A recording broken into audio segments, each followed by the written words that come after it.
नमस्ते दोस्तों।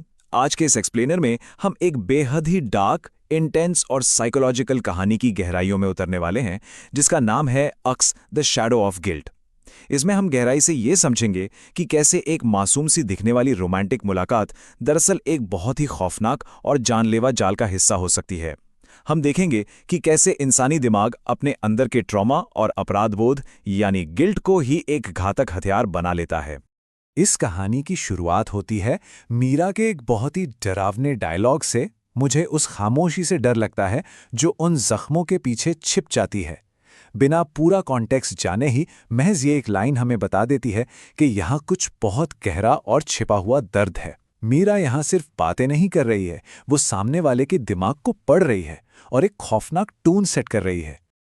और यही हमारे इस एक्सप्लेनर का मुख्य विषय है, बिना भरे हुए गिल्ट और एक सोची समझी साजिश का भयानक टकराव। यह कहानी बहुत ही शानदार तरीके से मुख्य किरदार आरव के पुराने ट्रॉमा और मीरा की बदले की आग को आपस में गूंथ देती है। आरव अपने अतीत से भाग रहा है और मीरा उसी अतीत का साक्षात अंजाम है। तो चलिए पहले हिस्से पर आते हैं। भाग 1, अजनबी और अनकहा दर्द। एक सुनसान, बारिश से भीगा हुआ रेलवे स्टेशन, जहां से इन दो अजनबियों की दर्दनाक कहानी शुरू होती है। यहाँ सबसे दिलचस्प बात यह है कि दोनों किरदारों के बीच एक बहुत गहरा कंट्रास्ट या विरोधाभास है। एक तरफ आरव है, एकदम शांत, गंभीर, एक फोटोग्राफर जो अंदर ही अंदर अपने गिल्ट में घुट रहा है। और दूसरी तरफ मीरा है, बाहर से बेहद चुलबुली और जीवंत, लेकिन जिसने अपने अंदर एक गहरे दुख को छिपा रखा है। दोनों बाहर से बिल्कुल अलग दिखते हैं, लेकिन असल में दोनों ही एक भयानक मानसिक अंधेरे से गुजर रहे हैं। स्टेशन पर ही मीरा ये अजीब सी बात कहती है, शायद मैं उसी चीज की तरफ भाग रही हूं जो मुझे अंदर से खत्म कर देगी। पहली बार सुनने में ये किसी ट्रैजिक रोमांस की लाइन लगती है ना, जैसे कोई प्यार में खुद को मिटा देने की बात कर रहा हो। लेकिन यही कहानी की असली चालाकी छिपी है। ये कोई रोमांटिक डायलॉग नहीं है, बल्कि उसके खुद को तबाह कर देने वाले बदले के प्लान का एक बहुत ही सधा हुआ इशारा है। कहानी अब दूसरे अहम हिस्से में प्रवेश करती है। भाग 2, प्यार या एक बिछाया जाल। आइए समझते हैं कि कैसे करीब आने का एक भ्रम पैदा किया गया ताकि आरव के मानसिक बचाव को पूरी तरह से तोड़ा जा सके। पूरी शाम को एक तय साइकोलॉजिकल नक्शे के हिसाब से चलाया गया। स्टेप 1, बारिश में अचानक मिलना।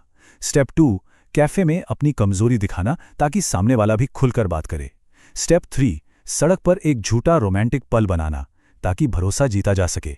और अंत में स्टेप 4, अपनी पर्सनल डायरी देकर उसे पूरी तरह अपने जाल में फंसा लेना। ये कोई इत्तेफाक नहीं था दोस्तों, ये शतरंज की एक बिछाई गई बिसात थी। विंटेज कैफे का वो वार्म और सुकून देने वाला माहौल जानबूझकर ऐसा बनाया गया था ताकि आरव एकदम सुरक्षित महसूस करे। और इसका असर भी होता है।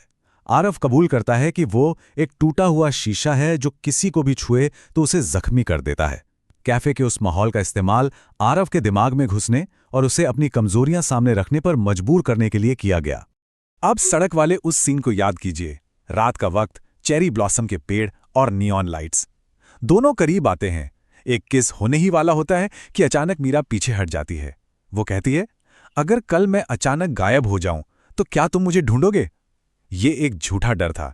वो जानबूझकर एक अधूरापन छोड़ती है और अपनी पर्सनल डायरी आरव के हाथों में थमाकर भाग जाती है। वो डायरी भूल से नहीं छूटी थी, वो एक ऐसा चारा था जिसे आरव चाहकर भी इग्नोर नहीं कर सकता था। और अब कहानी अपने सबसे खौफनाक हिस्से की तरफ बढ़ती है। भाग 3, डायरी का खौफनाक सच। रात के 2 बज चुके हैं और साइकोलॉजिकल टेंशन अब अपने चरम पर है। आरव मीरा के बारे में और जानने के लिए उस डायरी को खोलता है, लेकिन अंदर मीरा की कोई कहानी नहीं है। पन्ने पलटने पर उसे पिछले 3 सालों की खुद की ही तस्वीरें मिलती हैं। जी हां, पूरे 3 साल, हर एक कदम की तस्वीर। मीरा कोई नई दोस्त नहीं थी। वो पिछले 3 सालों से एक स्टॉकर की तरह आरव की हर सांस पर नजर रखे हुए थी। और फिर आता है वो पन्ना जो पैरों तले जमीन खिसका देता है। डायरी के अंत में चिपका एक खून से सना हुआ अखबार का टुकड़ा, जिसकी सुर्खी चीख चीख कर कह रही है, 5 साल पहले हुए हिट एंड रन केस में मासूम बच्चे की मौत, गाड़ी का नंबर MH04। ये वो सच है जिसे आरव 5 सालों से दबाने की कोशिश कर रहा था। वो मासूम सा दिखने वाला प्यार का भ्रम बस एक ही पल में टूटकर चकनाचूर हो जाता है। डायरी के आखिरी पन्ने पर मीरा का ये नोट हर सवाल का जवाब दे देता है। मैं तुम्हारी जिंदगी में प्यार बनकर आई हूं ताकि तुम्हें तड़पा तड़पाकर मार सकूं। आरव ने 5 साल पहले जिस बच्चे को अपनी गाड़ी से कुचला था, वो कोई और नहीं, मीरा का छोटा भाई था। आरव का वो अतीत जिससे वो भाग रहा था, अब साक्षात मौत बनकर उसके सामने खड़ा था। अब हम इस एक्सप्लेनर के आखिरी हिस्से पर आते हैं, भाग 4, गिल्ट और इंतकाम का खेल। आरव अब पूरी तरह से इस मनोवैज्ञानिक फंदे में फंस चुका है जहां से बाहर निकलने का कोई रास्ता नहीं है। सस्पेंस अब एक बहुत ही विस्फोटक अंत की तरफ बढ़ता है। बाहर से एक कॉल आता है। मीरा की ठंडी आवाज आरव को बताती है कि मुख्य दरवाजा बाहर से लॉक है, कमरे में एलपीजी गैस लीक हो रही है। और जब आरव खिड़की से बाहर देखता है तो सड़क पर स्ट्रीट लाइट के नीचे मीरा खड़ी है, मुस्कुरा रही है और उसके हाथ में एक लाइटर है। स्क्रीन एकदम काली हो जाती है और पीछे सिर्फ एक दिल की तेज धड़कन की आवाज गूंजती है। रोंगटे खड़े कर देने वाला सस्पेंस। तो इस पूरी कहानी से हमें क्या समझ आता है? इसका असली सार है एक दोषी अंतरात्मा के खिलाफ प्यार को ही हथियार बना लेना। ये कहानी हमें दिखाती है कि बदला किस खौफनाक हद तक जा सकता है। आरव का अनसुलझा गिल्ट उसकी सबसे बड़ी कमजोरी बना। मीरा को उसे मारने के लिए किसी बंदूक या चाकू की जरूरत नहीं पड़ी। उसने आरव के गिल्ट और प्यार की उसकी तड़प को ही उसकी मौत का फंदा बना दिया। अंत में आइए एक बहुत ही गहरे सवाल पर विचार करते हैं। क्या अतीत के गुनाह कभी वाकई में दफन होते हैं? आरव ने सोचा था कि 5 साल पहले वो बच निकला था, लेकिन गिल्ट की परछाई कभी किसी का साथ नहीं छोड़ती। ये कहानी सिर्फ एक थ्रिलर नहीं है, ये कर्मों के लौट कर आने की एक खौफनाक याद है। उम्मीद है ये एक्सप्लेनर पसंद आया होगा। हमारे साथ जुड़ने के लिए बहुत बहुत धन्यवाद।